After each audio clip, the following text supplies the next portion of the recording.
messed up by, quote, shaman who riff them and leave them bleeding all over the universe, or DNA changers who allow negative energies to walk right in and never shut them up, or shut them up with that in there, which is even worse.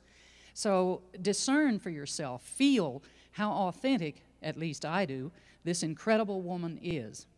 So if she can do this, you know, Christ taught us, and I'm going to get religious here for a minute, but I'm not religious. In spite of the term reverend, it means reverent to all living things. But I am certified and ordained and all that stuff, so I can marry and bury people. It's really, really important for all of us to understand that we have the right to say no, even children. Say no to those school programs that tell you, sit down, shut up, you run your mouth too much, when the speaking might have been their greatest gift. So you have the right to discern your ability to say no. And I want you to meet something. I hope Mazitson's here. Is he here, Eagle? Oh, I can't see him. Where are you hiding? Oh, it's his turn to speak. Wonder what happened to the little varmint. I can say that because I like to pick on him. He's fun. Okay.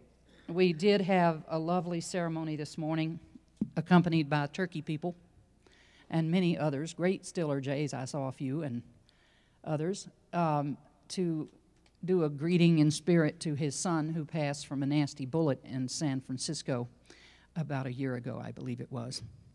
And so, and his son's very much among us, so he has been, and we met him first, many of us, at the Farmington gathering, which was an extremely loving event.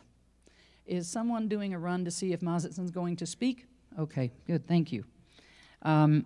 Self-responsibility, by the way.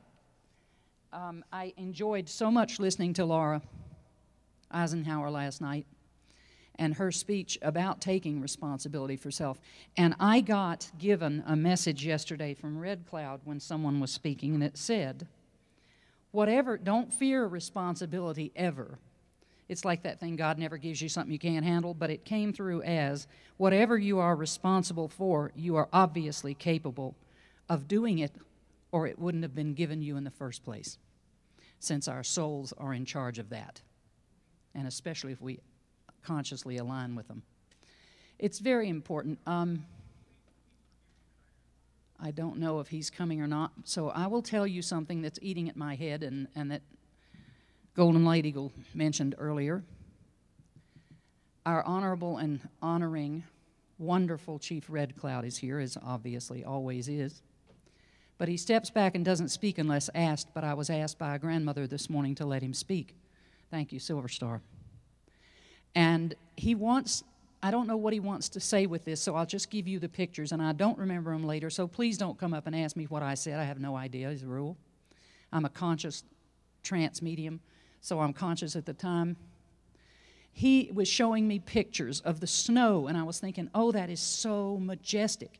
And when I came out and came over towards this building this morning, everybody was celebrating Mazitson's son, and they were shivering, some of them, and they were still celebrating. And he instantly flipped me in a picture of him inside the fort where he was held the last years of his life. And they chided him and called him a fort Indian. Fortunately, he never heard that, because he gave up the last part of his life and much more, that life, to allow the lands to be sacred and held in perpetuity against all conceivable odds. And he thought he was sacrificing himself by being enclosed in this little room where he displayed a Southern flag. I think that's kind of cute. Being from the South, I would. But outside the Indian fort, and I call it an Indian fort because it was on Indian land, and they fortified against the people whose land it was. But they allowed, because that's what they told him, all of his people to live right outside the fort. But what I saw this morning was that they didn't have any concept, and he certainly didn't, so he's apologizing, that they were freezing out there and not fed, just like the people were shaking in that ceremony this morning. We must take care of the needs of those who are in need, not those who are professional victims.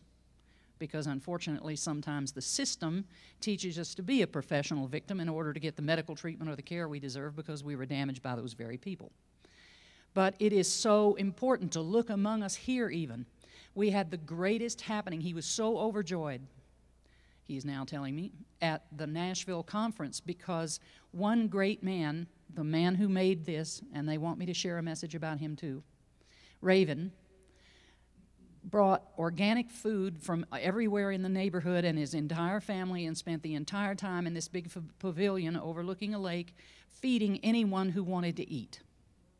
Because I will tell you, drummers, workers, people who come and support this family come and worry about going through a food line because they haven't the money to pay for it. Now, that's criminal in my judgment, and it is a judgment, and today's a day of judgment, so I'm making one. Okay. But it is. We need to look around and see who needs help and who's sitting back shyly not eating. And we don't embarrass them by saying, hey, can I give you some money because I've tried that, it doesn't work. So we need to go and say to whoever the powers are be, here's $9 or $6 or $10, use my charge card or whatever, but pay for this person's meal today. And then have the people in charge tell them their meal has been covered. Please feel free to eat whatever meal it is that day that they paid for or they need. Please be careful with this sort of thing. If Red Cloud's heart were but big enough that his voice could capacitate his feelings, he would tell you that it is so profoundly important. If he could have walked through those gates and given what he found out just during my lifetime a few years ago, that he was accused of being a Fort Indian who sold out his people for a can of beans and some fatback. Neither of which did he ever get, incidentally, in that way. But that's what they thought of him at the time, and that's why there's still a rift in the nations there.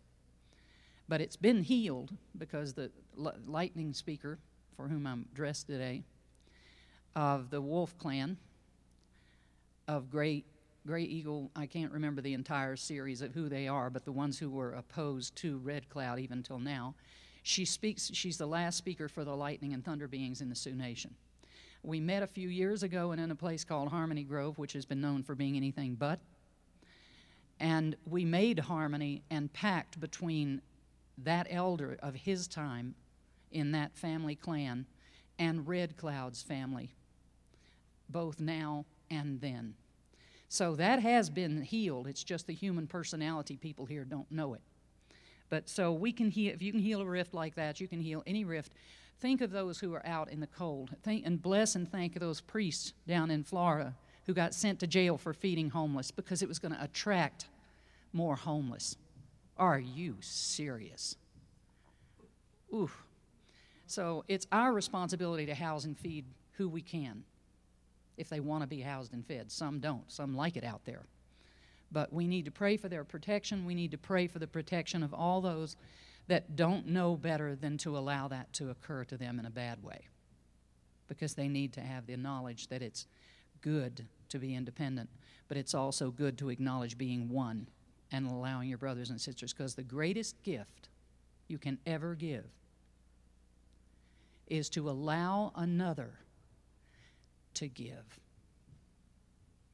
Think of that next time you say, oh, no, I don't want to do that. I'm not important. Don't give to me.